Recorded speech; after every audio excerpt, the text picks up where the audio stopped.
We begin with the latest on the Sewol-ho ferry disaster. 5 more bodies were recovered Wednesday, leaving 23 people still unaccounted for almost 1 month after the ferry capsized, as well as the search operations off Jindo Island.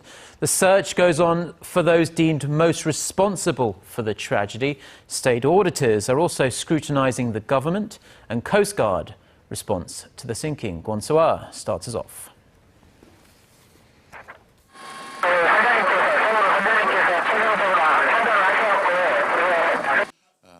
There was a mistake with the numbers. The rescue operation is being carried out simultaneously by private and public authorities, so we are prone to making mistakes. The way authorities have handled the Sewol-ho ferry disaster from the moment the boat started to experience problems has been the subject of harsh criticism. Nearly a month after that fateful day, state auditors have begun a special investigation into whether the government neglected its duties. The Board of Audit and Inspection has deployed a 50-person team to inspect the ministries and agencies responsible for the disaster response. These include the Ministries of Oceans and Fisheries, the Coast Guard, as well as shipping associations related to the sunken ferry. Auditors will focus on whether the government's response was appropriate and if rescue operations progress strategically. The construction, management, and operational procedures of passenger ships will also be scrutinized.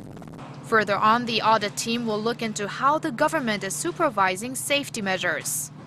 Meanwhile, prosecutors are looking into putting more pressure on Yoo Dae-gyun, the first son of the practical owner of the Sewol-ho ferry, Yoo Byung-on. They put him on their Class A most wanted list on Wednesday, 1 day after raiding his house, which means he will be arrested on the spot once he is found.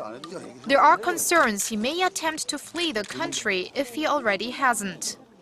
Prosecutors have summoned his father, Yoo Byung-on, for questioning on Friday, and they say they expect him to appear. Kwon So-a, Arirang News. And the joint team of prosecutors and police that arrested the ferry's captain, Lee Jun-sok, and 14 other crew members on charges of negligence of duty will indict all of them on this Thursday. It remains to be seen whether the crew, including the captain, will be charged with homicide out of willful negligence.